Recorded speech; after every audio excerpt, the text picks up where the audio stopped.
Pejuang dan pecundang, dua hal yang berbeda. Pecundang ukurannya adalah kepentingan. Meskipun bisa jadi dikatakan ini adalah pejuang dari kepentingan, gitu kan. Cuma secara prinsip bahwa pejuang itu ketika pecundang, ukuran untuk berjuangnya itu adalah kepentingannya. Tidak dalam kamus seorang pecundang atau sekelompok pecundang tidak ada urusan benar salah, tidak ada urusan sesuai atau tidak, urusannya hanya menang kalah, untung tidak, urusannya itu. Tidak ada urusan benar salah, tidak ada. Urusannya adalah menang kalah, benar atau salah tidak ada. Urusannya adalah menang atau kalah, untung atau rugi. Kalau pejuang itu punya nilai yang diperjuangkan. Apa? Bukan nilai kepecundangan ya, tapi nilai kebenaran, nilai apa begitu yang diperjuangkan. Perjuang apapun itu, pejuang partai, dia akan memperjuangkan nilai-nilai yang diperjuangkan oleh partainya agar menang. Partai apapun. Pejuang organisasi, dia akan memperjuangkan nilai-nilai visi dari organisasi ya secara maksimal. Perjuangan. Pejuang dakwah, dia akan memperjuangkan dakwahnya, visi dan misi dakwahnya yang diperjuangkan. Ada nilai yang kemudian digenggam erat dalam dakwah itu. Dakwah menyampaikan sesuatu, ya sudah, itu yang diperjuangkan. Kalau pecundang, tidak begitu urusannya. Pecundang organisasi bisa bagaimana memperalat organisasi agar bisa dipecundangi untuk kepentingannya atau gerbongnya atau kelompoknya. Itu pecundang. Pecundang negara bisa saja bagaimana aturan-aturan negara yang bisa dipecundangi oleh dirinya dan kelompoknya. Agar apa? Agar dia untung, dia dan kelompoknya untung. Pecundang. Kalau pejuang yang diukur, yang menjadi ukuran bagi seorang pejuang adalah nilai, visi misi. Ada ukuran yang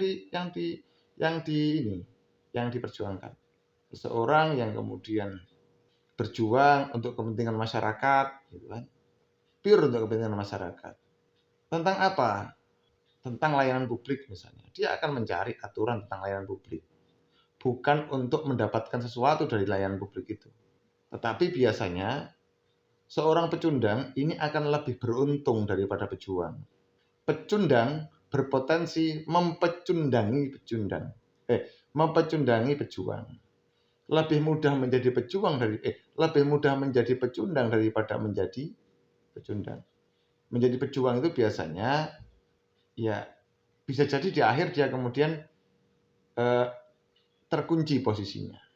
Ada contoh kasus begini. Ada masyarakat yang dianggap terzolimi ya karena dia mengurus atau ikut berkontestasi sesuatu, kemudian karena dia tidak punya kekuatan apa atau kekuatan yang lebih kalah kekuatan, kemudian dia terlempar dari kontestasi itu atau tidak digubris dalam mengurus sesuatu itu. Ngomonglah dia kepada teman-temannya untuk menjadi dukungan. Setelah ternyata teman-temannya respon, teman-temannya kemudian bergerak bersama dengan dia. Dengan semangat 45. Semangat awal adalah perjuangan. Oke? Semangat awalnya adalah perjuangan. Waktu berjalan, proses berjalan, ternyata tidak seindah yang dibayangkan perjuangan itu. Untuk melaporkan kasus-kasus begitu, butuh pintu-pintu yang ditemui. Sampailah ia pada sebuah pintu yang ekstrim. Dia kemudian didatangi oleh orang-orang hebat. Orang-orang ini kemudian ketemu dengan seseorang yang terzolimi tadi itu. Dia menawarkan jabatan, dia menawarkan rupiah, kenikmatan dan sebagainya. Dia juga ngomong kalau you melanjutkan, you akan berhadapan dengan problem-problem serius, termasuk intimidasi dan sebagainya. Yang you cari apa hidup? Kalau sudah dapat uang kan cukup duit itu. Hari gini tidak usah berpikir idealisme. Hari ini berpikir hidup sudah cukup. Begitulah yang kemudian dicekokkan kepada orang tadi. Dia adalah orang yang masih muda, masih ya rapuh, sehingga ketika mendapatkan intimidasi begini, ya dia mengatakan iya saja. Nggih pun Pak. Sehingga apa? Gerbong perjuangan ini tadi susut dengan sendirinya. Lawang tokoh kuncinya sudah mundur kok. Mundur. Kenapa? Karena sudah mendapatkan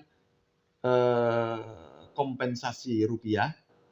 Yang kedua mungkin janji jabatan. Yang ketiga mungkin ancaman intimidasi tadi. Dia kemudian mundur. Setelah mundur, temannya tanya, kenapa? Ndak wis, saya wis. Dia ndak bilang bahwa nanti saya dapat ini. Karena dia tahu ketika dia ngomong begitu, maka dia akan sakit juga. Dianggap pengkhianat oleh temannya, maka dia akan mengatakan, mohon maaf, saya nggak lanjut, saya takut daripada nanti dapat ancaman begini. Begitu. Temannya yang sekian banyak tadi hanya sebagai peluru saja. Sebagai peluru saja. Layu sudah perjuangannya. Model begini banyak. Pada akhirnya, perjuangan itu tidak selesai. Kenapa? Ya karena layu sebelum berkembang.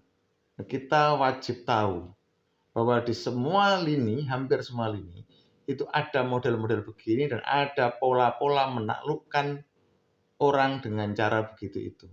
Caranya apa? Caranya pertama jabatan. Kalau tidak bisa, ya duit, finansial. Kalau tidak bisa, ancaman. Kalau ancaman masih tidak bisa juga eksekusi betulan, menggunakan cara-cara yang sulit untuk dilacak, apalagi kalau orang kuat ya. Jadi tidak bisa dilacak. Pola-pola begitu biasa dihadapi oleh pejuang yang kemudian turun derajat, kalau tidak kuat-kuat banget, turun derajat menjadi ya pecundang pada akhirnya.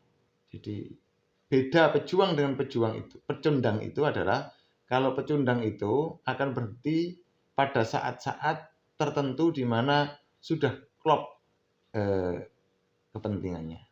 Tapi jika pejuang itu ada nilai yang diperjuangkan, ya ada nilai, ada aturan yang kemudian yang diperjuangkan, begitu.